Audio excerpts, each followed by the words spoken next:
Christmas Eve was always Christmas for me growing up. That's how it worked in my family. On Christmas Day, we would do a lot of traveling, not far, just lots of places to be. All of my extended family lived in Beckley, West Virginia, or thereabouts, pretty close by, and we would go see all of them on Christmas Day. We would be in the car almost all day and never be more than 5 miles from our home.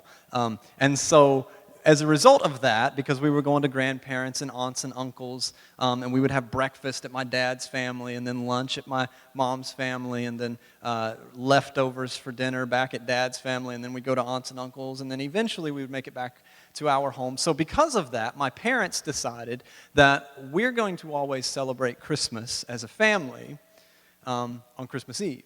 But we were going to do it Christmas evening, right? Evening, like 7 p.m. And so Christmas Eve became an incredibly brutal day for me.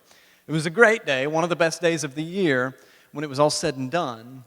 But at around noon on Christmas Eve, it was brutal because we were 7 hours away still from receiving our gifts from the thing that I was the most excited about. I got most of my presents from my parents whenever we went to grandparents and everything. They're both big families, and I just got lost in the mix of all the other grandkids. I'm not going to say they don't love me, but I am going to say that they got my name wrong about half the time. So most of my presents came from my parents. And so the interesting thing about it, though, is in hindsight, in retrospect, that evening was some of the most special times that I could have possibly shared with my family. Because at around 6 o'clock, we would have dinner. And we ate dinner a lot as a family around a table. But on Christmas Eve at 6 p.m., we were having filet mignon. My dad would buy these huge killer steaks and would grill them, and then we would have seasoned grilled shrimp along with that, and so filet mignon and shrimp, little surf and turf on Christmas Eve, and then everybody would get their favorite side dishes, and so I would have this filet mignon, grilled shrimp, and some Spider-Man mac and cheese, and it was don't you knock it if you haven't had it. It's the best shape of noodle. Way better than the traditional macaroni noodle. And so this was just a fantastic time. But I rarely enjoyed it like I should have. And then after lunch, or after this dinner, we would gather around the Christmas tree, and my dad would pull out the big family Bible, and he would read the Christmas story, i.e., the greatest story ever told. Right, would tell the story of God in heaven, leaving heaven, coming as a baby boy in flesh to come among us to bring peace to the earth. And I ain't even listening. And then after we would read the Christmas story, we would say, we would actually go around. We didn't do this every year, but a lot of times once we all got a little older, my dad would have us all share something that we were thankful for the past year. Like something that had happened in our life that was significant, something that God had done on our behalf that we were really happy about, or something that had happened in our family that we could just celebrate together. There was a year in particular that I remember we mourned together. We had lost an uncle that was very beloved to us, and it was a significant, substantial time. And I was very distracted through that too. And then we would have a time of prayer. And so after hearing this greatest story ever told, and after spending this time meditating on what God had done in our lives and how much we had to be thankful for, we actually took a few moments to approach the throne of the God that we were actually able to approach now because Jesus came, because of what we celebrate at Christmas time. We can actually tell God that we're thankful. We can actually express our love and gratitude to Him. We can actually tell Him our needs. We can actually take our hurts to Him. And I can honestly tell you that dinner, the best dinner I've ever had, that Bible story of the greatest story ever told, that time of Thanksgiving and that time of prayer was about as distracted as I can ever remember being in prayer and in Bible study, as you can probably imagine. I was barely there, barely present, barely taking in any of it, and it seems so ridiculous to me now. Because what's happening in that moment? Like if we were to really boil it down, I can't pay attention to the greatest story ever told because in 10 minutes I might have an iPad. right? I can't pay attention. I can't spend some time alone celebrating with the God who has done so much for us and so much for our family and has blessed us in so many incredible ways, because in 15 minutes, I'm going to have a new Xbox game. Like, I got the Xbox last year. I'm just excited about a game. It's absolutely ridiculous whenever we start to really boil it down, the way that we experience those times and experience Christmas. Christmas carries this life-changing, world-altering message, and yet so many of us only end up experiencing gift disappointment and weight gain and increased debt. Like, that's what we get instead of what we should be getting. And today I wanted to encourage you. Before we go our separate ways, before we celebrate Christmas in the ways that we do, before we travel, before we go with family, I wanted to encourage you to focus on hope for a few moments this morning. I wanted you to focus on the idea that hope has come and that months from now, the Christmas traditions won't matter to us, but the hope will remain. Months from now, the Christmas lights will be down most places. There are some people that they're going to resist, and they're going to keep their lights up for a while. They're going to keep their tree up and say, oh, it's a Valentine's tree. No, it's not. You're just lazy. It's time to take the tree down. Months from now, all of these things will pass, and I want you to have something that you can really cling to and something that will matter months from now. Does that make sense? You up for that? You want to hear that message? And here's the thing. You're not going to miss the decor. You're not going to miss the lights. You're not going to miss the gifts. You're not going to miss the spiral ham. Praise Jesus. You're not going to miss the chocolate and peanut butter. Oh, man, is that a Christmas tradition for anybody else? Chocolate and peanut, okay. There's lots of good churches in this area, people. Chocolate and peanut butter, everything in my household.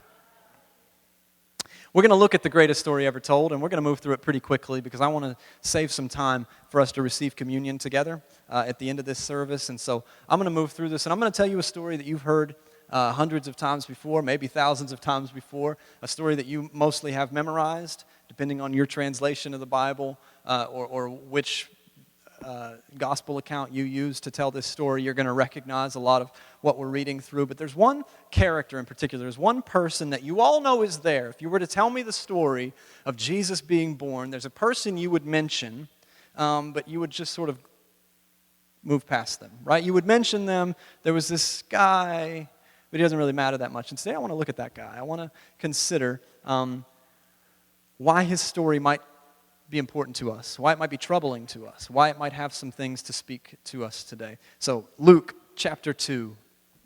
I'm reading from the New American Standard Version of the Bible today. It fit a little closer to the way that I remembered things in my head. So Luke chapter 2, starting in verse 4, it says, Joseph also went up from Galilee, from the city of Nazareth to Judea, to the city of David, which is called Bethlehem. This is the way we remember it. Because he was of the house of David, in order to register along with Mary, who was engaged to him and was with child. Makes sense? They're going to Bethlehem to register. In other words, there's a census being taken. They're taking count. Basically, the best way for them to count the number of people in the kingdom at this time is say, everybody go back to your hometown. We're going to get a head count while you're there. And so that's essentially what's happening. So Joseph is taking his family back to his hometown to check in and to say, hey, I'm Joseph. We are 2.5, right? It's me, my fiance Mary, and she's pregnant. She's going to have a baby, so count us for 3. Right? That's what they're going. And the Bible says that she is with child. If you read the New King James Version, you would find that she is great with child. If you read the New Living Translation, you would see that she is obviously pregnant. That's what the word actually, or if you want to hear it in the Drew International Version, the West Virginia version, she's big old pregnant, right? She's at the place in her pregnancy where you look at her and you say, that girl is big old pregnant, right? She is going to have, at the stage where it's like, I'm not getting on an elevator with that girl Because I don't want to deliver that baby today like every sitcom I've ever seen where a baby is delivered on an elevator, right? This is where Mary is at this point. And we're told in verse 6, if we were to read on, while they were there, the days were completed for her to give birth. 100-mile donkey rides are funny that way, right? She gave birth to her firstborn son. She wrapped him in cloths and laid him in a manger. Now, wait a second. Doesn't that mean swaddled him in blankets, and put him on a bed? No, it doesn't. Wrapped him in cloths, wrapped him in what was laying around, and put him in a manger, a feeding trough for animals. Why? Because there was no room for them in the inn. I want to talk to you today on the topic, no room for hope. Because I want us to consider, what kind of man is this innkeeper that would have a woman who is big old pregnant, obviously pregnant, great with child, come into his inn, in labor, look at her and say, we have no room for you. Scholars actually have a couple of theories as to why this innkeeper may have refused Mary, and we're going to look at 3 of these reasons because I think they're pertinent today, and I think they could point out for us how this particular story shows us that the physical space that was needed for Mary to deliver Jesus in the world could be a picture of the spiritual space that Jesus requires in your life today. Jesus desires to dwell among you. Jesus desires to be hope in your life, hope beyond this season, hope for 2016, hope that lasts. But there's got to be room for him. You've got to make room for him. You've got to invite him in, and inviting him in might actually mean addressing some things that are there, that there may in fact be no room for hope in your heart because of some of the things that are present. And some of these things are actually the theories that Bible scholars hold as to why a man might refuse a pregnant woman in labor a place to stay. It is odd, isn't it? We've always read over that and we're like, yeah, he had to be born in a stable. But, I mean, would you expect anything at all like that? If my wife 8 weeks ago, before this baby was born, went into labor, and we were traveling, and I went to a Holiday Inn, and I said, I know you're really full. Can you find us somewhere to deliver this baby? Would you be surprised if I came back to you and said, and they just said, no, he can't help you at all? That'd be surprising, wouldn't it? It'd be very odd. It's very unusual that someone will work with you. You know what? Actually, there's somebody standing at the desk beside. They're like, you know what? You take our room, actually. How about you take, or the staff to say, you take the staff lounge. How about you just go in there? You guys can sleep. We'll get you some pillows. We got tons of pillows. We got closets full of pillows. We're a hotel. It's what we do. We could even get a cot in there. We won't even charge you for it, because normally we'd have to charge you for a cot now, but we'll make it work because, see, it's strange to us. It should be at least.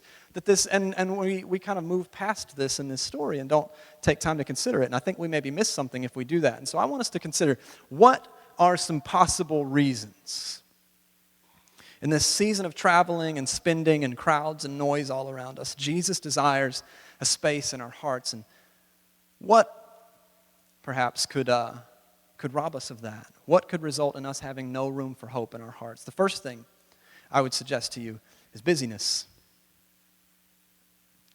Busyness. I mean, Bethlehem is a very small town, maybe 100 people, maybe a couple of hundred people, but during this census, thousands of people would have flooded this town. And so, it is possible, unlikely, but possible, that this innkeeper is so busy, has so many needs to tend to, so many things that need done, so many people at his inn, so crowded in the lobby, so crowded in every room, that he doesn't even notice that there's someone in desperate need of a room, in desperate need of accommodations, in desperate need of some kind of help, that he's actually so busy that he doesn't recognize that hope is about to be born into the world, and he could have a part in it, but the part that he gets to play at the end of the day is the guy who had no room for hope. Because he's so busy. Have you ever found yourself too busy for Christ in your life? Have you ever found yourself too busy for church attendance, too busy to read your Bible, too busy to spend time in prayer?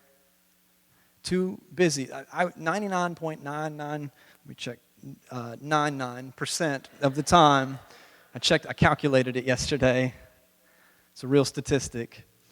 When I've counseled with people or spent time with people who have lapsed in their faith, or who have, maybe some people would even use the terminology backslidden in their faith, or would say, I've stopped attending church, I stopped giving to the church, I stopped spending time with God, I stopped having faith. 99.99999% of the time, it is because they got too busy. I have rarely, if ever, heard the story of somebody that says, I spent time with God every day, and I just found that He just didn't have much help to offer me. I've never heard that. I've never heard that testimony. I spent time with God's community. I would gather together with a church full of people that I loved, and they loved me back, and we would serve each other, and we would give to the needs of our city, and we would serve in nurseries, and we would hold babies for people so that they could experience Jesus, and we would serve children and make them laugh and give them, put a smile on their face and try to put some joy into their life, because a lot of kids come to this church and they don't have great home lives, but at least they can find some solace and some hope here, and we got to play that role, and I just quit because it just wasn't meaningful.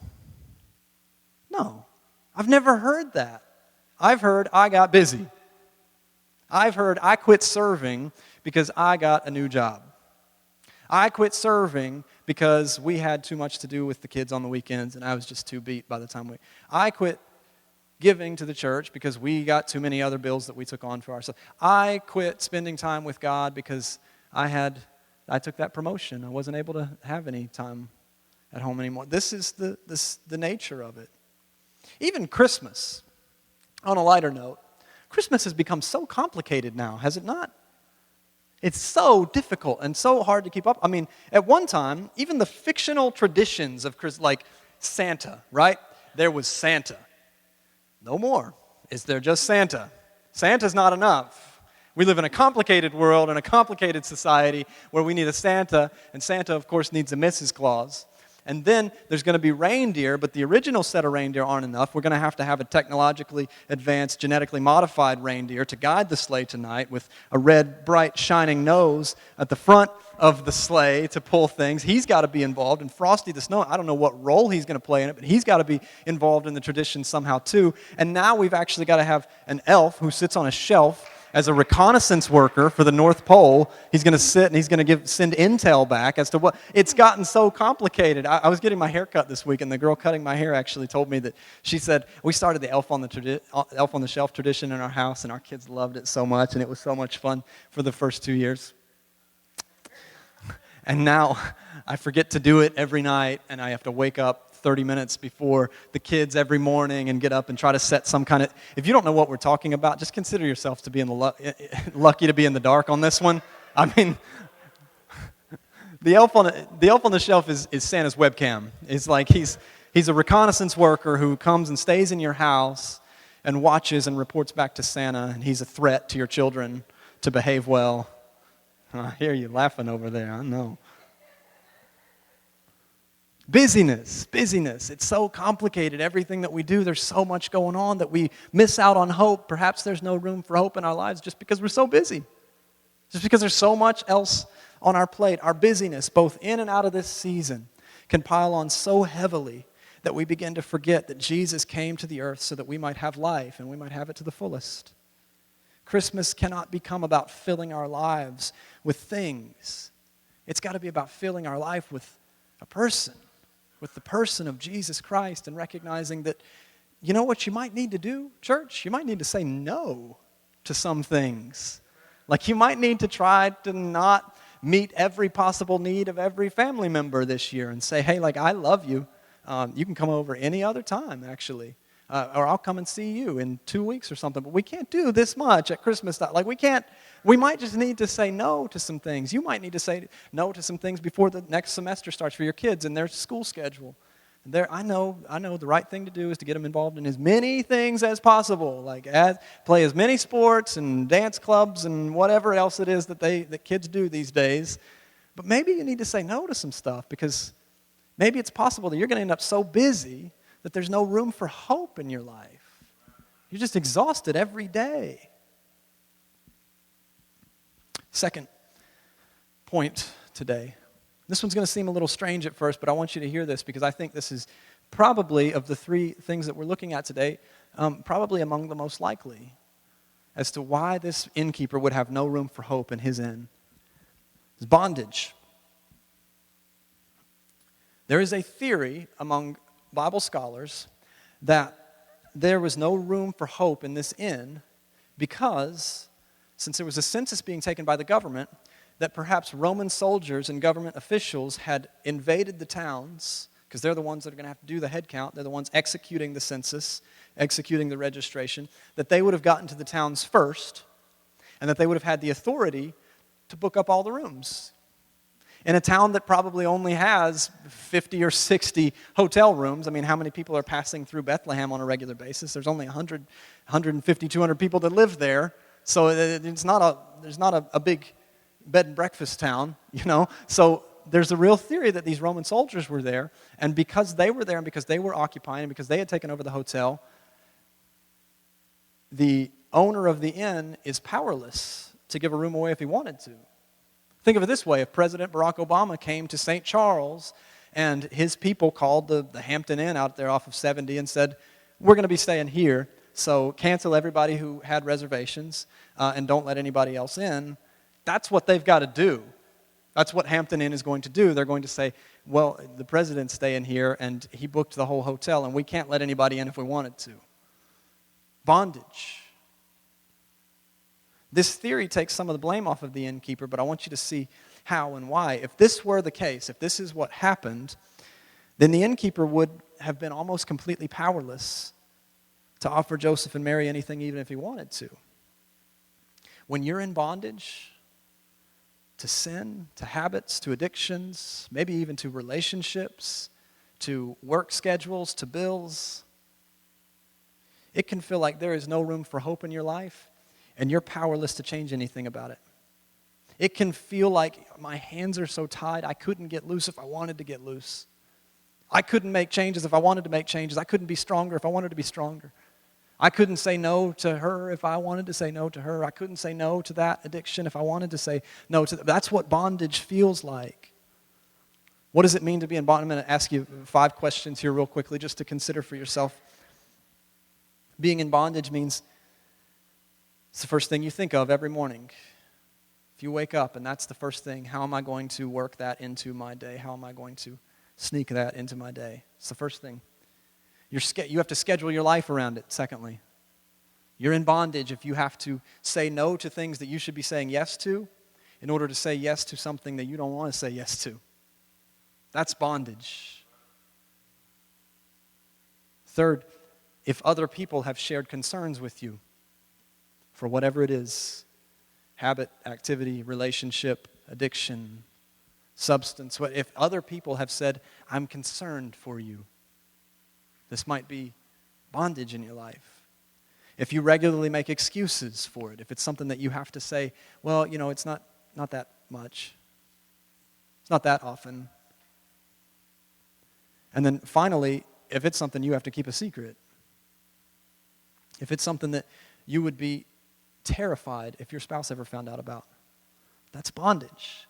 You'd be terrified if your church friends and church family ever found out. That's bondage that you're living in. And I want you to know that you can be free from it. I want you to know that there is liberty. I want you to know that because hope has come, that you can be delivered from this. If you have a relationship or a habit or anything that meets any of those criteria of those things I just named, you're experiencing some level of spiritual bondage. And when you're in bondage, you feel like you have no control. And that's because you have no control. And you have to release it into Jesus' hands. You have to release it into the one who actually can overcome it. You have to release it into the hands of the one who can actually empower you to overcome it. If you feel powerless against this bondage, it is because you, by yourself, are powerless against this bondage. But Jesus has come, hope has come, and He is available to you to cry out in your moment of need, in your moment of distress, and say, I can't do this anymore, I can't fix this anymore. And Jesus is going to say, finally, you see it as it is, and I can deliver you. You can stop trying to deliver yourself. Our hearts were designed with a longing for God that only God can fulfill. And the things that keep us in bondage are often our own attempts to fill our own heart. This is I say this to myself often. This is you don't know what's best for you, Drew, kind of thinking. We end up in bondage whenever we start to think we know what's best for us, when we start to fulfill the things that God and God alone was meant to fulfill in our lives. And the third potential reason, the third theory that Bible scholars offer as to why would this innkeeper refuse a pregnant woman in labor is bitterness. Now that seems strange, but this one seems a likely possibility to me as well. Bitterness. The theory is that Joseph is going back to his hometown and would have likely gone somewhere that he's familiar with. That he would have likely, as I'm going back to my hometown this weekend, I'm going to stay in the home of people I know, of my family. That it's very likely that Joseph would have said, well, we can go stay with my family. We could go stay with my uncle. He's got an inn across town. And that there's a possibility that because Joseph is traveling with a pregnant woman who is not his wife, and nobody believes except Joseph and Mary, and nobody knows for certain except Joseph and Mary that there was no sin involved in that they're carrying so much shame with them as they go in this society, in this culture, in this moment in human history, that his own family members or the people owning the inn would say, this is not that kind of inn. That bitterness might actually have been the thing to block them from coming in and saying, you've got the wrong place. This place isn't for you. Joseph might have actually been disowned by his family because of this. Mary would have been hated by Joseph's family for this. Anybody ever had family issues? Anybody ever had marriage issues? Anybody ever had friendship issues? Relationships are tough, right? They're complicated. Relationship problems are inevitable. And hurt is inevitable. You have been hurt. You will be hurt again. Bitterness isn't about hurt. Bitterness isn't a question as to whether or not you've been hurt. I know you've been hurt. Bitterness is a question as to what did you do with the hurt? What did you do with the hurt? Because you did something with it. You either disposed of it properly, let go of it, or it's still in there doing something. It's still eating away at you. It's still working on you. And bitterness comes in lots of forms. Bitterness happens when we're angry with God, when things don't go the way that we thought they were supposed to go in life, when we lose people before we're ready to lose them, when people walk out of our life, when we sit around Thanksgiving and Christmas tables and there are empty seats. Now, bitterness can creep in lots of different ways. Bitterness can happen because people hurt you, or bitterness can happen because things didn't go the way that you wanted them to go. And bitterness is like a violent chemical in us. It has to be disposed of properly. If it doesn't, it sits in us and it burns from the inside out. If we don't dispose of it properly, if we don't deal with bitterness in the right ways, in the right form, in the right fashion, then it increases in potency. It increases in pressure until something bad seeps out. Something bad happens inevitably. In fact, Hebrews chapter 12 says, look after each other so that no one would fail to find God's best blessings. This is verse 15 of Hebrews 12. Watch out that no bitterness takes root among you. For as it springs up, it causes deep trouble, hurting many in their spiritual lives. It's interesting that this is referred to as a root for a couple of reasons. First of all, because roots are mostly hidden, right? Bitterness happens beneath the surface. Bitterness means that you can say, I'm not bitter. And that could not be true. Bitterness actually means that you could say, I'm not bitter, and you partially think you're not bitter, and then something happens that brings it out of you. Something happens and you say something and you're like, oh, I didn't even know I still felt that way. Oh, I didn't even know I was still that mad. Oh, I didn't even know I was still angry like that. That's what bitterness is. It's a root that sits down there. It's hidden. We don't even know it's there. It's beneath the surface. And secondly, bitterness is hidden, and secondly, it's taking life. It's a root, which means it's sucking the nutrients out. It's sucking the life out. You can't plant a garden over the roots of a very large tree, can you? It can't be done. Why? Because that tree has already sucked all of the life out of the soil. It's taking everything there. You can't grow tomatoes. Well, maybe tomatoes. I don't know. They're kind of a weed, aren't they? They can make it work. Tomatoes can, maybe. That's a bad example. Should have thought of a better example. But you can't grow a garden in the shade of a big tree because the root system is sucking the life out of the soil. It's sucking, and this is what happens with bitterness in our life. When bitterness has taken root in your life, it can be difficult for you to support any new and healthy spiritual growth because that bitterness is sucking. It can be difficult for you to have any room for hope in your life because bitterness is still sucking the life out. Every new thing, every new seed that you try to plant, it's planted, and bitterness comes in and sucks the life away, and it can't grow into anything. So here's what I want us to do today. I want you to consider these three things. Brian, if you would come. We're going to close and we're going to receive communion together. But I wanted to do this message in particular. Pastor Joe is preaching a very similar message at the South County campus. We have collaborated on this. We often share messages, and and this was one that I'll just level with you. He passed along to me to look over and to try to give some thoughts on, and I passed it back to him and said, I think I'm actually just going to preach my own version of that.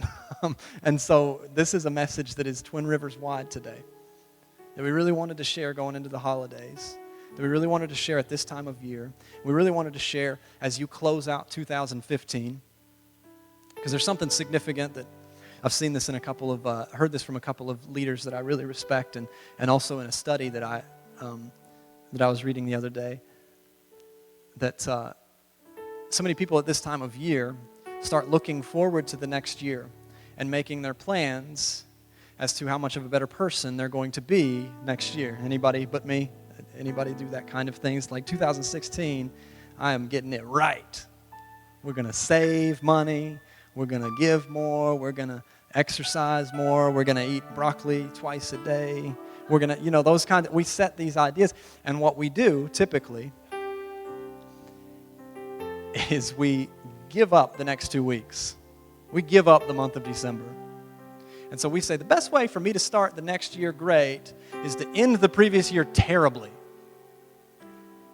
And these two leaders that I had heard and the study all indicated, yeah, that's when you fail at your resolution. That those don't last. Whenever you say, the next 2 weeks, I'm going to do things the way I've been doing, and then I'm going to fix it on January 1st. That something significant and substantial is going to happen in my heart and mind when the calendar changes, and I got next year's kitten calendar up, and the first time I see that January kitten, I'm going to be a new person. And it just doesn't work. And so what we wanted to encourage you in today is to start to take some inventory of your life right where you are, right now, and to start asking some questions as to what is in me that is blocking out space for hope. What is in me that I have given space to, and because I've given space to that, there's less Jesus in me than there could be if I could let go of that bitterness, if I could let go of that bondage, if I could start to actually put that addiction into God's hands and stop saying, I'm not addicted, I'm not addicted, I'm not addicted. That relationship, it's not a problem, it's not a problem, it's not a problem. And instead put it in God's hands and say, if it's a problem, would you help me deal with it? And that we would also become the kinds of people who don't get too busy.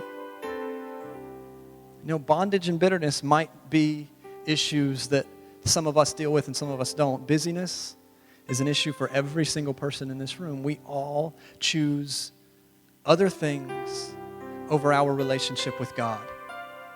We all have that battle to fight. And so I wanted you to consider for these next few moments, right where you're sitting, if you'd like to close your eyes, I'd encourage you to do that. If you'd like to make an altar at your seat, I'd encourage you to do that. But I want you to take inventory in your life. Begin to ask, is there room for hope in me? Is there room for Christ in my life? Have I made space for God to do everything He wants to do in me and through me and for me? Am I trusting Him fully?